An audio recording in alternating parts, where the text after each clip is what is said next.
Each and every person is infinitely valuable, an infinite masterpiece of God. And we need to help the world understand just how valuable they are.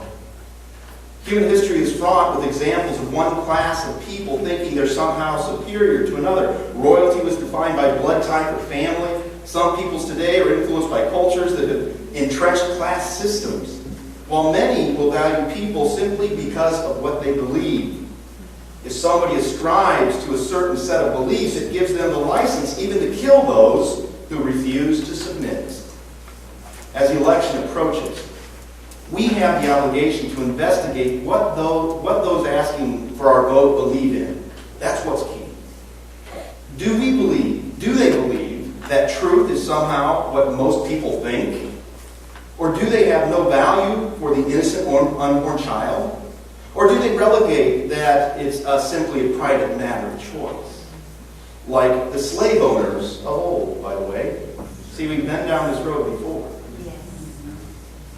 We need leaders who respect natural law and recognize that the purpose of government is not to legislate some kind of new relativistic morality, but rather those who will pass laws that encourage behavior that leads to healthy lives and does not encourage behavior that leads to sickness and death.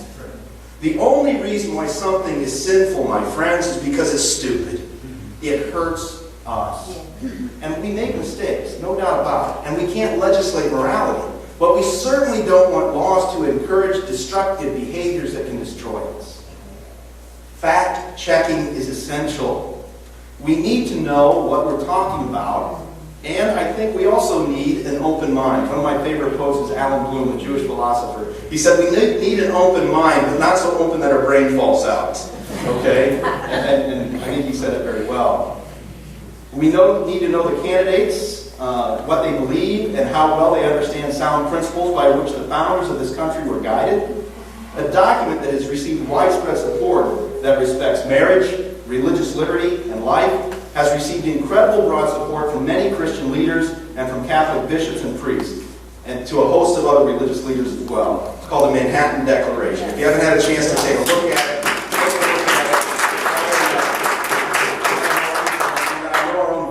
Bishop Rose, our new bishop, has signed that document. He's one of the signatories. So it's a great document. Okay? I think it's really important for congregations to understand what that document says. It's really helpful. I mean, I think something like a bulletin insert would be great for the pastors who are here. I think it's wonderful. Our culture seems to have lost sight of the virtues. You know, this came to me some months ago. I was thinking about that. What do you call a virtuous? A person who practices the virtues. He's called virtuous, right? What do you call a person who practices the vices? He's vicious. That's what the word is. Vicious, vicious. I never made the connection really literally. But what characterized much of our political landscape? Are we edified by great virtue in all the political campaign ads? Or do we see a sense of viciousness? Just a question. I think the answer is obvious. But we need to be above that. We need to recapture and encourage the virtuous life, individually and certainly among the people that we preach to. The scriptures tell us that we get leaders we deserve, okay? I mean, that's just a fact. The scriptures are very clear on that. I think, though, we can take some solace greatly in that beautiful allusion to Abraham. As he's questioning God, he says, God, what about 50 people? You find 50 people? How about 25? If you ever read this story, he goes on and on and on and on and on. And finally, he couldn't even find 5 people. So long as the country's got 5 good people, I think we're safe, hopefully, But we need to have more than that. We need to help people grow in their ability to be virtuous.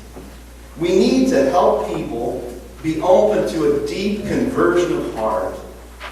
Sin is blinding, not physically, as many would mock Christians when they said that one certain sin caused blindness in the past. I always kind of chuckle inside when I see that one of the side effects of Viagra is blindness, but maybe that's just terrible. But it's not physical blindness they're talking about.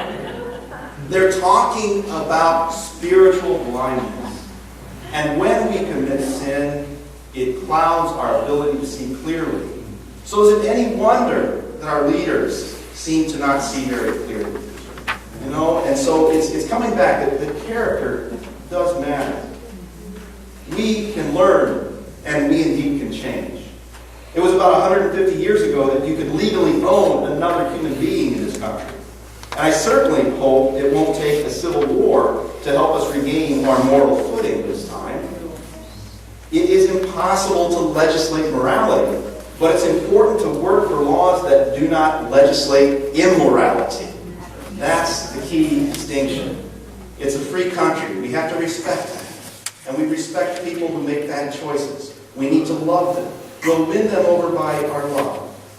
Our real enemies are not liberal politicians, be it Democrat or Republican. Our enemies are not those who have different religious views, be it the Catholics or the Protestants or even the Muslims or even the atheists and the agnostics. No. Our real enemies are powers and principalities, my friends, who are bent on dividing us as a people.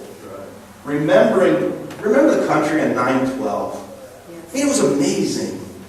I mean, it was a powerfully uniting thing. We, for a moment, seem to remember that we were together and that we were all part of the human family.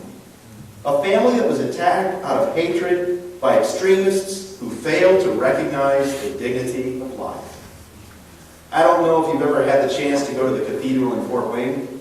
It's a beautiful church. It's artistic, built in the 1800s, mid-1800s. There's 14 stations of the cross. And as you walk around, one scene depicts Jesus being nailed to the cross. Clearly, historically, the task fell to the Roman soldiers, right? Well, if you look at the painting, it's a carved three-dimensional relief. It was a German peasant back in 1850s, dressed in peasant clothes, who's got the hammer, driving the nails into Jesus.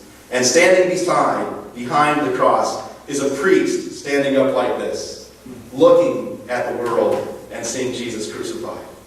The iconography is clear. We all participate in nailing Christ to the cross. But He has saved us. He's paid the price. And if we can help people understand that, we can go a long way to help this country recover those values that will make a difference. And it's got to begin with us. If we can transform our lives, if we can live a virtuous life, then we can more easily call our leaders to task and invite them and demand of them this content of their character. Content of their character really does matter. A place where people will be judged by, indeed, the content of their character rather than the color of their skin or the way they worship or even the political party with which one affiliates. We will be personally moved to do the right thing when no one is watching. That's what virtue is. You don't care who's watching. You do what's right because it is right. Christ invited His listeners to be discerning and open their minds to the truth. And may we be His instruments to do just that. God bless you.